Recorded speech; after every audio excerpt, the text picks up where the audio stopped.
अब आते हैं आज की कहानी पर। एक फैमिली में दो दो क्राइम होता है और पहला क्राइम जब होता है वो अनसुलझा रह जाता है। उसके बाद दूसरा क्राइम होता है और समझ में किसी को नहीं आता कि ये हो क्या रहा है। कहानी पंजाब की है, कहानी लुधियाना की है। लुधियाना के एक बड़े बिजनेस फैमिली में जो इंडस्ट्रियलिस्ट थे, बल्कि उनका एक अच्छा खासा रसूख था पूरे लुधियाना शहर में और इनका कारोबार और इनकी दौलत शोहरत सब कुछ थी। इस परिवार के जो मुखिया थे सुनील जैन, 2002 में सुनील जैन को अचानक कोई गोली मार देता है और उनका कत्ल हो जाता है। सुनील जैन के कत्ल की तफ्तीश करती है लुधियाना पुलिस काफ़ी वक्त तक। कोई कातिल हाथ नहीं आता, कोई सबूत नहीं मिलता, सुराग नहीं मिलता। वक्त बीतता जाता है, 3 साल बीत जाते हैं। 3 साल के बाद सुनील जैन की विधवा, उनकी पत्नी 40 साल की उम्र रीमा जैन, वो अपने पति के सारे बिजनेस को संभाल रही थी। उनका एक बेटा भानु प्रताप घर भी देख रही थी, बिजनेस भी संभाल रही थी। अच्छा खासा रसूख था, पैसे वाला परिवार था, पॉश एरिया में घर था। 3 साल बीत गए थे पति के कत्ल को। पुलिस अपनी कोशिश कर रही थी। धीरे धीरे जैन परिवार की जिंदगी ढर्रे पर लौट रही थी। वक्त मरहम को भरता जा रहा था। लेकिन तभी 29 जुलाई 2005 रीमा जैन सुबह अपने घर से निकलती हैं लुधियाना के, जहाँ पे वो रहती थी, और हर सुबह उनकी एक रूटीन में शामिल था कि वो अपने घर से निकलकर पास में ही एक सतलज क्लब है लुधियाना में, उस सतलज क्लब में वो स्विमिंग के लिए जाती थी खुद को फिट रखने के लिए। तो रूटीन के हिसाब से 29 जुलाई 2005 की सुबह वो अपनी होंडा एकॉर्ड कार में निकली और सतलज क्लब पहुंची। इसके बाद करीब 9 बजे तक उनको घर वापस आ जाना चाहिए था। 9, साढ़े 9, 10 बज गए, वो घर वापस नहीं आई। थोड़ी देर के बाद घर वालों को फिक्र हुई। उन्होंने कॉल किया, मोबाइल बंद। तो थोड़ी सी चिंता हुई, थोड़ा और वक्त बीता। फिर घर वाले सतलज क्लब पहुंचे तो पता चला कि वो आई तो थी, वहाँ से निकल गई। अब बड़ी परेशानी, पूरा परिवार ढूंढ रहा है, चारों तरफ पता किया गया। 3 साल पहले एक हादसा परिवार में हो चुका है, पति को गोली मारी जा चुकी है। तो अजीब तरह के ख्याल भी मन में आ रहे हैं। इधर उधर रिश्तेदारों से, दोस्तों से, जो बिजनेस पार्टनर, बिजनेस जिससे डील होता, उन लोगों से एक एक करके सबसे पता किया जा रहा है, लेकिन कोई सुराग नहीं मिलता। जब आखिर में कहीं से कोई सुराग नहीं मिलता, दोपहर से शाम हो जाती है और रीमा जैन वापस नहीं लौटती हैं, तब घर वाले हार जाते हैं और फिर वो फैसला करते हैं कि वो पुलिस को इन्फॉर्म करेंगे। और इसके बाद वो लुधियाना में जरगांव पुलिस को सूचना देते हैं कि रीमा जैन, उम्र 40 साल, जो एक अच्छी जानी मानी शख्सियत, चूँकि वो सोशलाइट भी थी तो उनका अच्छा खासा नाम भी था, उनकी गुमशुदगी की रिपोर्ट पुलिस में लिखाई जाती है। जरगांव पुलिस के पास जैसी रिपोर्ट आती है, जरगांव पुलिस भी थोड़ी हरकत में आ जाती है, क्योंकि 3 साल पहले परिवार में ऐसे ही एक कत्ल हो चुका है और अब उसके बाद उनकी वाइफ का लापता होना, तो ये एक बड़ा मामला था। और फिर मीडिया को हैंडल करना, क्योंकि एक बड़े फैमिली, बड़े ख़ानदान, घराने का मसला था। अगले दिन लेकिन तमाम कोशिश के बावजूद सारे अखबारों की सुर्खियाँ बनती हैं कि बिजनेस परिवार की एक जो रीमा जैन है वो गायब है। अब पुलिस ढूंढ रही है, हर तरफ नाकेबंदी भी है, होंडा एकॉर्ड कार का नंबर भी फ्लैश कर दिया गया, लेकिन कोई सुराग नहीं मिलता। तमाम लोगों से पूछताछ, बिजनेस राइवलरी, सारी चीज़ें देखी जाती है, कोई सुराग नहीं मिलता। धीरे धीरे वक्त बीतता जाता है। तभी 3 से 4 दिन जब बीता, तो चूँकि रीमा जैन की इस गुमशुदगी की खबर अब तक मीडिया में आ चुकी थी, लुधियाना पुलिस अपने आसपास के ज़िले और स्टेट को भी अलर्ट करती है कि ऐसे कोई कार का नंबर अगर आपके यहाँ हो तो आप प्लीज़ इसको चेक करके बताएं।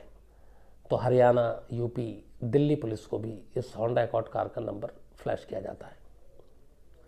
इत्तेफाक से दिल्ली पुलिस का एक मुलाजिम, जो जिसकी ड्यूटी थी इंदिरा गांधी इंटरनेशनल एयरपोर्ट पे, IGI, वो वहाँ ड्यूटी पे था और नंबर फ्लैश था होंडा एकॉर्ड का।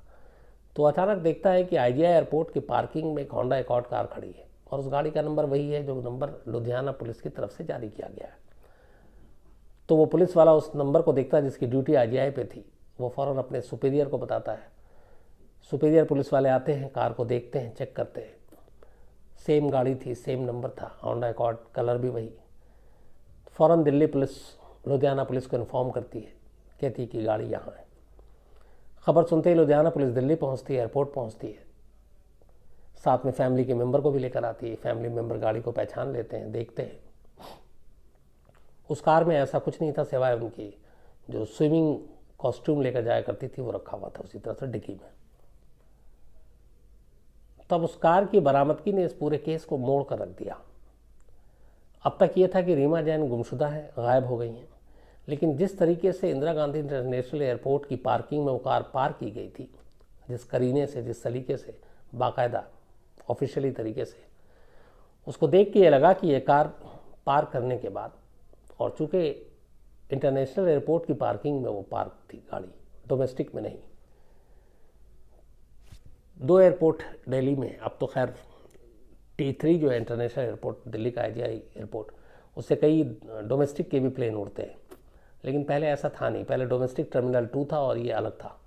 तो ये गाड़ी जो है ये इंटरनेशनल की पार्किंग में लगाई गई थी। तो उससे सीधा सीधा ये लगा कि रीमा जैन लुधियाना से दिल्ली आई और दिल्ली से कहीं विदेश चली गई।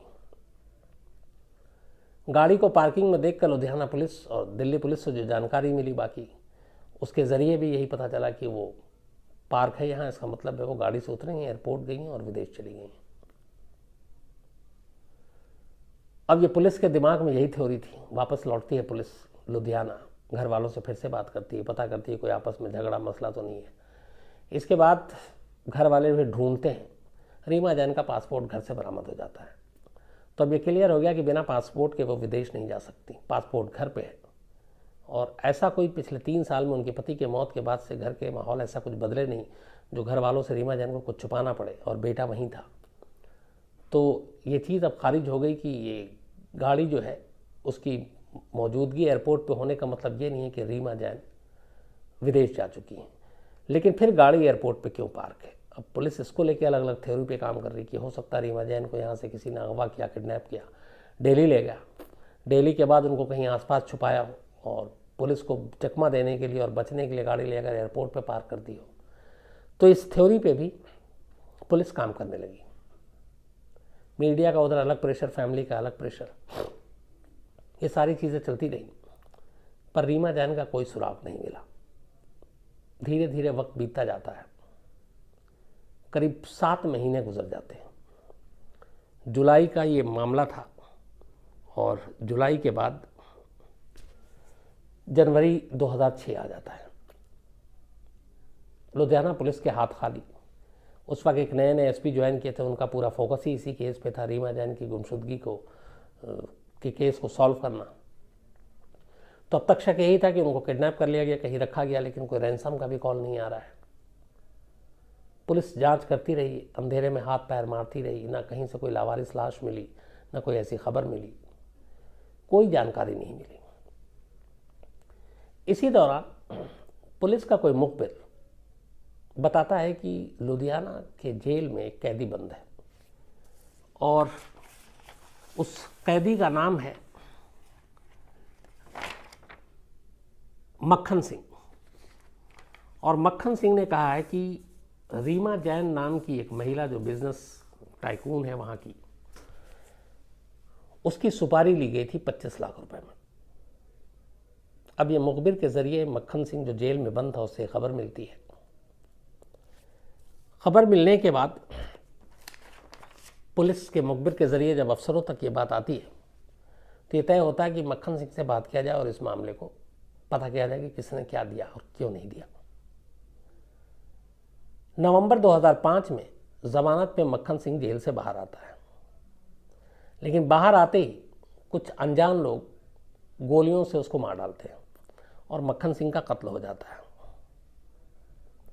तब एक शख्स जो इस केस में चश्मदीद था, जो बता सकता था कि किस तरीके से ये हुआ है, वही शख्स उसका कत्ल हो गया और एक पुलिस को जो सुराग और सबूत मिल सकता था वो सबूत हाथ आने से पहले वो शख्स मारा गया। अब अजीब ये केस में एक मोड़, पुलिस के भी कान खड़े होते हैं कि पहले तो रीमा सिंह ही गायब, रीमा जैन गायब है, ऊपर से जेल में सुपारी की नई कहानी सामने आ रही है, 25 लाख की सुपारी है, और जो शख्स इसका एक विटनेस है कैदी, वो जेल से बाहर आते ही मारा जाता है। चेन बड़ा है, ग्रुप बड़ा है, लेकिन मकसद क्या है, किसने सुपारी दी, क्यों कत्ल हो रहा है।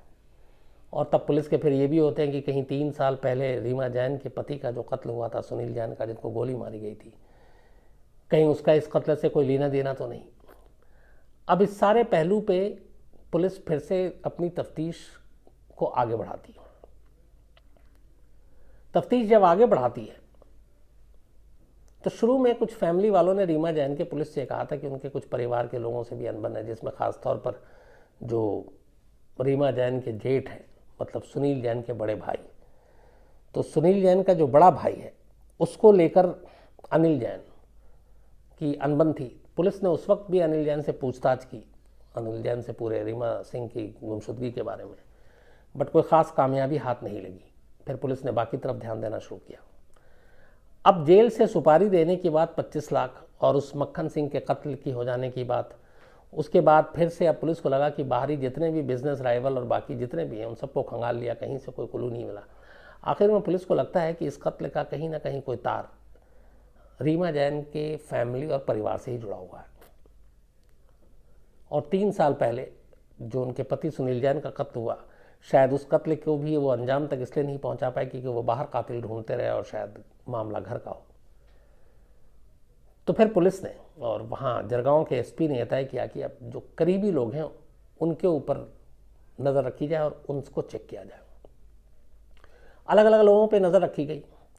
उनमें से एक अनिल जैन भी, जो रीमा जैन के जेठ सुनील जैन के बड़े भाई, तो उनकी सारी चीज़ें नज़र रखी गई। उस वक्त कोई ऐसी चीज़ नहीं मिली, लेकिन जिस वक्त जुलाई में रीमा जैन गायब हुई उस दौरान के बारे में उनके जब चीज़ें को खंगाली गई, लोगों से पूछा गया तो कुछ चीज़ें बड़ी बदली बदली सी नजर आई।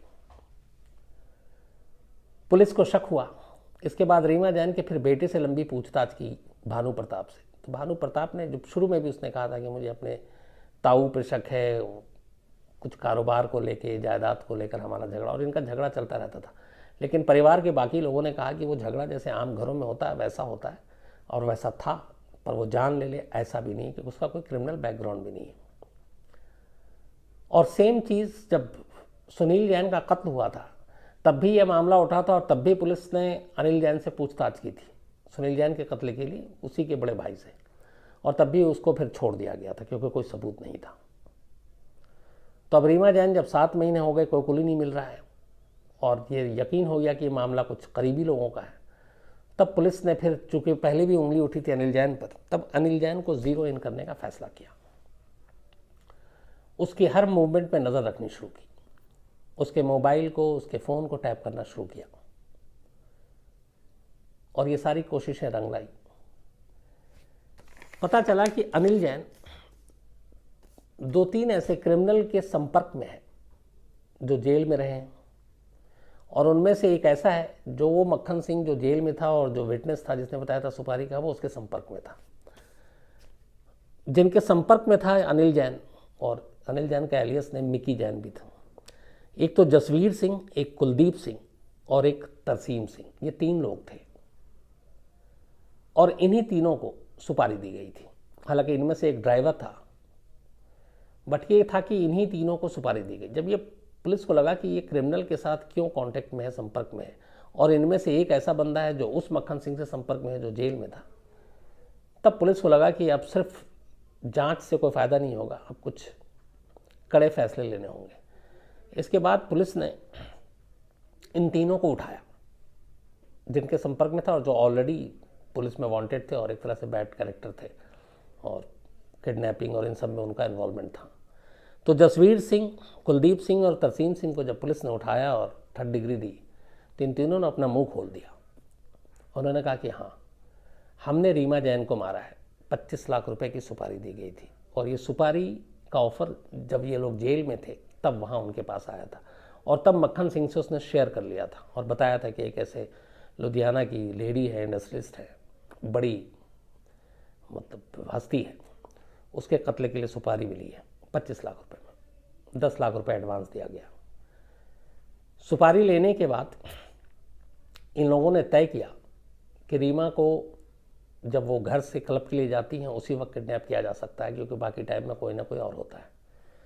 तो जब वो क्लब के लिए निकली, सतलज क्लब के लिए 29 जुलाई 2005 की सुबह, तो इन लोगों ने फॉलो किया। क्लब से बाहर निकलने के बाद गाड़ी में उन्हीं के किडनैप किया, उन्हीं की गाड़ी में किडनैप करके उसके बाद उनको लेकर सीधे ये पहुंचते हैं अनिल जैन की फैक्ट्री में, मतलब रीमा जैन की जेठ की ही फैक्ट्री में। अनिल जैन की लुधियाना के ही फोकल पॉइंट एरिया में अनरथ टेक्सटाइल के नाम पे कपड़ा बनाने की फैक्ट्री थी। तो ये उसी अनरथ टेक्सटाइल फैक्ट्री में रीमा जैन को लेकर जाते हैं। रीमा जैन को वहाँ ले जाने के बाद टॉर्चर किया जाता है, कुछ कागज़ों पे साइन करवाए जाते हैं, कुछ प्रॉपर्टी के पेपर पे साइन कराए जाते हैं। इसके बाद रीमा जैन को इंसुलिन का इंजेक्शन दिया जाता है। अब इंसुलिन का इंजेक्शन आमतौर पे डायबिटीज़ पेशेंट के लिए होता है और ये एक तरह का साइलेंट किलर इंजेक्शन है। जिन लोगों को डायबिटीज़ नहीं है उनको आप इंसुलिन का इंजेक्शन अगर एक से ज़्यादा देते हैं तो उनकी आप जान खतरे में डालते हैं, क्योंकि आपका ब्लड शुगर लो कर देता है। तो कोशिश ये थी, और इनकी प्लानिंग पहले इन्होंने किडनैप तो कर लिया, पर आगे क्या करना ये तब तक इन्हें कुछ मालूम नहीं था। फिर इन्हें लगा कि अगर ये कहीं लाश मिलती है और बरामद होती है और सब कुछ पता चलता है तो शक आएगा तो पकड़े जाएंगे। तो अब ये कोशिश हुआ कि कत्ल को कुछ बीमारी या किसी और चीज़ से जोड़ा जाए। इन्हें ये जानकारी नहीं थी कि इंसुलिन का इंजेक्शन जो है वो सिर्फ उस पेशेंट के लिए ही, और रीमा जैन को शुगर नहीं था। तो उन्होंने उसको 4-4 इंसुलिन के इंजेक्शन लगा दिए, सिर्फ इसलिए कि अगर कल को पोस्टमार्टम हो, लाश बरामद हो, तो उसमें मौत की वजह कुछ और आए, कत्ल ना आए। उसमें फिर एक तरह से सफोकेशन और दम घुटने, ब्लड प्रेशर, शुगर लो, यही सब दिखाता। तो उन्होंने ये इंजेक्शन लगा दिए, टॉर्चर किया। इसके बाद रीमा जैन की वहाँ मौत हो गई। मौत के बाद वहीं फैक्ट्री के अंदर एक सेप्टिक टैंक था, उस सेप्टिक टैंक के अंदर रीमा जैन की लाश को डाल दिया और सारे अपने अपने पैसे लेकर निकल गए। अनिल जैन अपने घर पहुंच गया। उसके बाद अपने ही इन्हीं तीनों में से एक तरसीम सिंह के ज़रिए इन्होंने होंडा एकॉर्ड गाड़ी निकाली फैक्ट्री से उसी दिन, सेम डे, जैसे ही रीमा जैन पहुंची, और उस गाड़ी को कहा कि तुम दिल्ली ले जाओ और इसको इंदिरा गांधी इंटरनेशनल एयरपोर्ट की पार्किंग में पार्क कर दो। तरसीम सिंह वो गाड़ी लेकर लुधियाना से दिल्ली आता है और उसको ले जाकर पार्क कर देता है। पार्क करने का मकसद यही था कि लोगों को और पुलिस को ख़ास तौर पे भटकाने का, कि रीमा जैन बिना किसी को बताए हुए विदेश चले गई, ताकि पुलिस ये मान ले, यकीन कर ले कि वो विदेश में जब आएंगी तब देखेंगे और बाकी किसी के ऊपर शक ना जाए और पूछताछ ना हो। तो ये सारी चीज़ें इन 3 लोगों की गिरफ्तारी के बाद पता चली। अनिल जैन को फिर उठाया गया, लेकिन अभी तक लाश नहीं मिली थी। अब अनिल जैन को जब पकड़ा गया, तब अनिल जैन को जब बताया गया कि तुम्हारे जो 3 लोगों को तुमने सुपारी दी है वो सब पुलिस के सामने मुंह खोल चुके हैं, तब अनिल जैन भी टूट गया। इसके बाद वो पुलिस को साथ लेकर अपनी फैक्ट्री पहुंचता है। फैक्ट्री में पुलिस की टीम पहुंचती है। पुलिस की टीम अपने साथ फॉरेंसिक एक्सपर्ट्स और जुडिशियल मजिस्ट्रेट को भी लेकर जाती, क्योंकि उनके सामने बरामदगी दिखानी थी, वरना कल को ये उंगली उठ सकती थी कि पुलिस ने कहीं और से बरामदगी दिखाई और खामखा अनिल जैन की फैक्ट्री को बदनाम कर दिया। तो उस फैक्ट्री में जाने के बाद उस सेप्टिक टैंक की तलाशी ली जाती है। उस टैंक से हड्डियाँ निकलती हैं, स्कल निकलता है, लेकिन और कोई ऐसी चीज़ नहीं थी। और चूँकि 7 महीना हो गया तो फिर पता भी नहीं चलता, शिनाख्त नहीं हो सकती थी। लेकिन फिर पुलिस उसको फॉरेंसिक लैब भेजती है। फॉरेंसिक लैब में सुपर इम्पोजिशन के ज़रिए उस स्कल को एक चेहरा दिया जाता है, तस्वीर बनती है, और उस हड्डियों के ज़रिए रीमा जैन की माँ के सैंपल लिए जाते हैं, डीएनए मैच किया जाता है, डीएनए मैच कर जाता है, तो ये कंफर्म हो जाता है कि ये लाश रीमा जैन की ही है। इसके बाद वो टुकड़े और हड्डियों के और कंकाल उनके घर वालों को सौंप दिया जाता है। अनिल जैन और इन तीनों को पुलिस गिरफ्तार कर लेती है। इसके बाद सेशन कोर्ट में ये मुकदमा चलता है। 7 साल तक चले मुकदमे के बाद 2012 में अदालत अपना फैसला सुनाती है और इन चारों को, मतलब अनिल जैन और मिकी जैन, जसवीर सिंह, कुलदीप सिंह और तरसीम सिंह, इन चारों को उम्र कैद की सज़ा सुनाती है। उम्र कैद मतलब ताउम्र, जब तक वो ज़िंदा हैं जेल के अंदर रहेंगे।